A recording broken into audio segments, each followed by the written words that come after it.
मैं अंजलेश पटेल और आपके अपने विमान एकेडमी में स्वागत है। कल मैं आपको पढ़ाया था rank in size our volume, यानी कि आयतन के आधार पर कौन सा ग्रह सबसे बड़ा है और कौन सा ग्रह सबसे छोटा है। तो चलिए हम शुरुआत करते हैं, रिवीजन कर लेंगे। रिवीजन के बाद हम अगला टॉपिक पढ़ेंगे। तो जुपिटर है, जुपिटर यानी कहा जाए तो बृहस्पति आयतन में सबसे बड़ा है। दूसरे नंबर में सैटर्न है, सैटर्न यानी शनि। तीसरे नंबर में है यूरेनस, यूरेनस यानी अरुण। चौथे नंबर में है नेपच्यून, नेपच्यून यानी वरुण। पाँचवें नंबर में पृथ्वी है। छठवें नंबर में वीनस है, छठवें नंबर में वीनस है। सातवें नंबर में मार्स है और आठवें नंबर में मरकरी है। ये वाले कल मैं आपको बताया था कि यहाँ डॉट डॉट होता है, उसको हम एस्टेरॉयड बेल्ट कहते हैं, यानी क्षुद्र ग्रह कहते हैं। और क्षुद्र ग्रह के लेफ्ट साइड जो है इनर सोलर सिस्टम कहते हैं और राइट साइड को हम आउटर सोलर सिस्टम कहते हैं। इनर सोलर सिस्टम को ही हम टेरेस्ट्रियल प्लेनेट कहते हैं और टेरेस्ट्रियल प्लेनेट्स यानी पार्थिव ग्रह कहते हैं।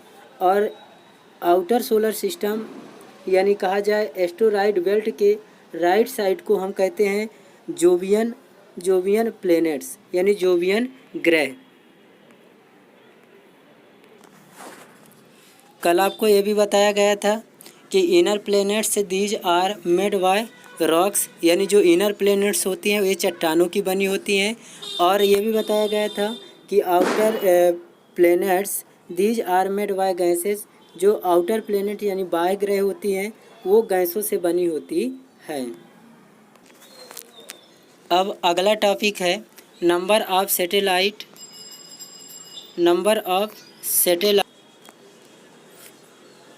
ऑफ प्लेनेट्स, यानी सभी ग्रहों के उपग्रहों की संख्या क्रमशः इस प्रकार है।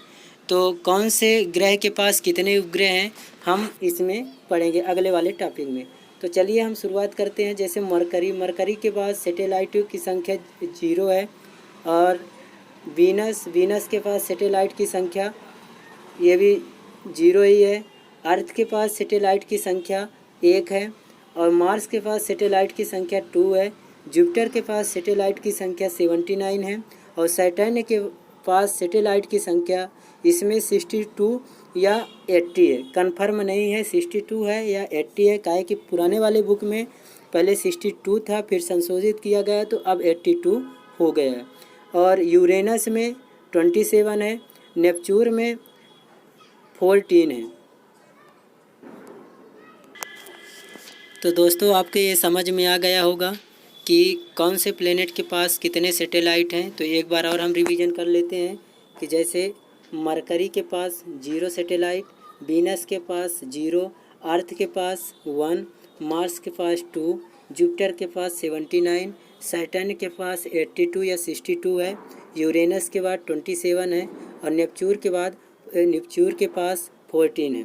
अब इसमें से देखेंगे कि Deimos a satellite of Mars and smallest satellite of solar system.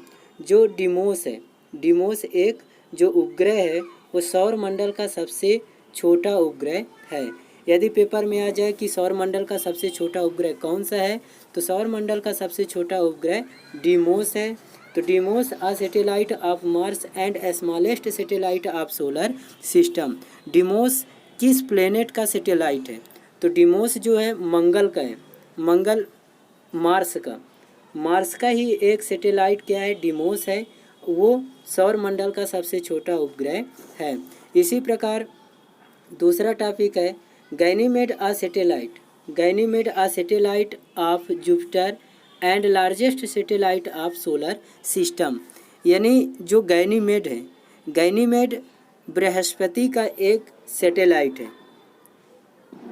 Ganymede Jupiter का एक सैटेलाइट है, यानी बृहस्पति का एक सैटेलाइट है जो सौर मंडल का सबसे बड़ा उपग्रह है। Titan a satellite of Saturn, जो टाइटन सैटेलाइट यानी उपग्रह है वो शनि का एक उपग्रह है। हेलो दोस्तों, अब हम अलग अलग प्लैनेट्स की बात करेंगे। तो अलग अलग प्लैनेट्स में सबसे पहला आता है मरकरी यानी बुध। It takes only 88 Earth days to revolve around the Sun because it is nearest to the Sun, smallest orbit and fastest revolving velocity। यानी इसका अर्थ होता है बुध सूर्य के सर्वाधिक पास का ग्रह है। जो बुध है वो सूर्य के सर्वाधिक पास का ग्रह है। फिर इसके बाद आता है इसकी कक्षा सभी ग्रहों से छोटी है। जो बुध है, बुध भी की जो कक्षा है वो सभी ग्रहों से छोटी है।